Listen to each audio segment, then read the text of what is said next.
That's a wrap. Yeah, so here we are at the end of season 3 of What's Good Cape Cod, and what a trip it's been. Welcome back to What's Good Cape Cod, where we show you the Cape through the eyes of a couple of locals. I'm Sarah Lapsley Martin. And I'm Katie Clancy. Every week, we bring you a person, a place, and a thing that we think you should know about. And today, we're going to take you through the 10 shows of 2022 that you liked the best. So exciting. Here we go. So then I made a big leap, as you said.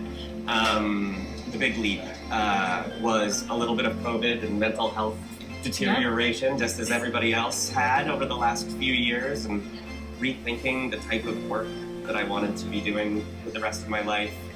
I was in charge of impact evaluation for a time at IFA, and one of the things that I learned during that time is that given all the amazing, great work that we see around the world at the policy level, national level, and even at the national level or regionally, we're unable to show a lot of the impact, the efforts that we're having in the world, the activities that we put into the world are actually creating the change that we want them to. And what we did find through evidence is that the places where we can see that happening is through holistic community development initiatives. That the Grand Marshal is Commander Billy J. Farrell. The really cool thing about her is this past January, she became the U.S. Constitution's 77th commanding officer. But she's the first woman to ever serve as a commanding officer. Woo! And the ship's 224-year history. So, I mean, that's just, it's truly amazing. And I'm so glad that they chose her to be the Grand Marshal. I think it's really cool. Our place this week is Cape Cod's hottest new high school. Do you guys know what it is? What's the newest high school? It's Cape Cod Tech. So Cape Cod Tech, I graduated from DY High School in the 80s and Tech was there then, but not the way it is now. So this is literally not your mother's tech school. So, we never, we didn't, like, you're going to tech. People kind of look down on tech as like I guess you're not going to go to regular high school. Oh my gosh. First of all, there's a myth that kids who go to tech don't go to college. Not true. Totally college prep. There was another myth that it's not like a cool place to, it is unbelievable. Yeah, our thing is kind of a thing and a person. So it's Jen Shirkus, and she hosts Crop the Cape. So Jen Shirkus, aka Creative Chick, she's a designer, creative instructor, and artist. I came across her on social media, and she makes these beautiful cards, like not just regular cards. They're like different patterns and different paint and like 3D and like they're just amazing. And I was like, oh, I want to buy these cards. I was like, these are beautiful. And then I dug a little deeper and I was like, oh, I can't buy these. I got to learn how to make them, which is awesome. But I was like trying to take a short Shoved in with my brother and sister. So music is just one of those things that really does bring us all together. And so our person this week is Mark Hennessy, who we sadly lost just a few weeks ago after a battle with cancer. Very sad for the whole community. Mark was really, he was more than just a musician. He's truly a Cape Cod legend. And anyone who's ever spent any time here visiting, living, I feel like knows who Mark Hennessy is. The music scene on the Cape and just Cape Cod summers in general really won't be the same. He's going to be truly missed by everyone. Place. It's Cape Cod Media Center, which is on Shad Hall Road in Dennisport. So you might be familiar with Cape Cod Media Center because it's got like the local access. You're like, how are you going to see the town meeting on TV, between two ferns, like whatever, like your local access programming is. And we joke about like local access program, this little hokey little hometown thing. And yes, there is all of that. And the reason there's all of that is because it is a community. So what I didn't understand is what made it a community media center. Like, how were these people getting to put these shows on? I'm like, where are they getting the money to like more energy efficient? And obviously, if you're going to save energy, we got to pay for energy. If you're going to save energy, you're going to spend less money. And but how do you do that? You need a contractor to come in and execute on the home energy program. So that in this program they offer weatherization, air. They like help you seal up draft. We're part of their weekly stops now. You know, I see the same faces year after year after year, and newer faces every year. So yeah, I feel like we're finally. I feel like we've arrived in a sense. That's awesome. Yeah, I know we're happy to have you here in the community. I love, in the summertime, I love your outdoor patio you have here. It's beautiful. So that was part of the, when we first came here, it was part of the whole thing was like, you know what, the patio would go nice here. It took us a couple of years to get it done, but I think it came out great.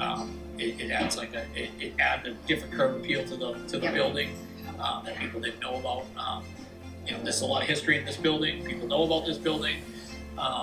There's a lot of great stories about this building, I was saying the last time I was here, I believe I was on the page. I have a lot of people that come back here. It's funny because I get a lot of people that come here for. This is where we met. We're married 20 years later. I met here at the nightclub. I did this. Oh my God. It happens every year, and I don't know. They're like, "Oh, do you remember Fiddlebee's?" No. Create some private label beers, obviously for the Doghouse brands, and then we thought about two organizations that were heartfelt to both myself and my wife. And so we created these beers, and the profits go to them. Yeah. So one of them, for me, it's Heroes in Transition. And the one that I chose was Compassionate Care ALS. Oh. Right.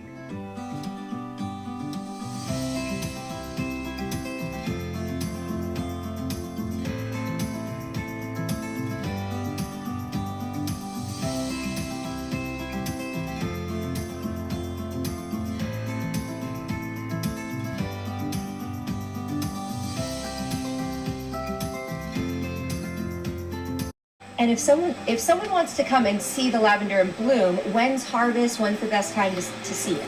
We harvest the last week in June through the first 2 weeks of July, typically. It might vary a day or two, depending on what the weather is in June, but it's for 27 years, it's been the last week in June at some point, where we start to pick some of the varieties, and then as time goes on for the next couple of weeks, other varieties come into bloom. So we're picking for about 3 weeks. Profit in the Yarmouth New Church Preservation Foundation, which is a non-denominational, secular nonprofit. And our goal is to preserve the building, have it be open to the community for community events, concerts, yoga classes. You can get married here, and don't worry about whether you feel like it's your religion or not. There's no religion here. This is just a beautiful spiritual space. It's an amazing place to be wed. We have a gallery downstairs where you can have receptions as well, a beautiful daylit gallery, beautiful northern light, 10-foot ceilings. So it's a wonderful community space. What has happened? And actually, let's get people caught up, Mary Catherine. Why don't you tell our audience who you are so they can appreciate what has happened? Okay, sure. So as you said, I'm a local mom, yoga teacher, graphic designer, artist. I do a lot of different things. And way back before, right before the pandemic hit, I started making these fun little comics. They were very simple illustrations that I posted to my personal Instagram feed. And pretty quickly after the pandemic hit, they became sort of my therapeutic outlet for everything that was hard about being a mom at home with kids during a pandemic. And so I started doing them more and more, and they really kind of caught on just on my personal feed. And so back in July of last year, 2021, I decided to make a separate Instagram feed just for my comics. And my hope was just that, I could kind of focus more on them there and help that kind of part of what I do grow because I love it so much. And back in January, one of my comics went viral, which that's my first experience with anything going viral. I had no idea what that meant. And it's totally changed everything. So the idea of wanting to bring things from Brazil that we always saw as different and back to the US to kind of introduce it to the market here. And that's where we started. But since then, we've expanded on that idea more, including all types of furniture made from reclaimed wood material, from everywhere. So we have a lot from Indonesia, a lot from India, and we've expanded from furniture to picture frames to art to lighting to rugs to a little bit of everything home related. But that's not where we started. It's just how we've come along these past few years. And now we're in Mashpee. If you look around, hopefully you see a complete space, of everything you really will need for your home. Husband was graduating college and I wanted to find an outfit that made me feel beautiful. So I went to store after store, and at the end, I think maybe 10 stores with my mom, and I was absolutely in tears. I couldn't find anything that fit my body shape. I couldn't find anything in my size. And I was just about to give up when my mom said, let's go to one more store. And I said, okay. So we went into this store, and as soon as I walked in, I was greeted and they asked me what I was looking for. And at this point I was really closed off because I was just discouraged, I was upset, and they were so patient with me and learned about who I was, what styles I liked, and wanted to know why I was shopping. And we worked together for maybe 45 minutes, and there was stuff I didn't like, and they listened, and I left with a dress that I never thought I would wear. It was out of my color palette. It was everything that I wanted, and I felt so beautiful. And I remember getting in the car and sitting there and being like, this is the feeling that I want to make other people feel, exactly how I feel right now. Wow. Okay. What a trip. That was awesome. I mean, some of those go way back. I know, such good episodes we had. So exciting. Yes. Thanks everyone for watching. And we have so many exciting things planned for 2023, but we also need your help. So we're looking for people, places, and things that make Cape Cod special. So if you know someone, a person, a business, something great here on Cape Cod, drop us a little comment. We'd love to hear from you. Yes, because you never know. You might even see yourself on the next episode of What's Good Cape Cod.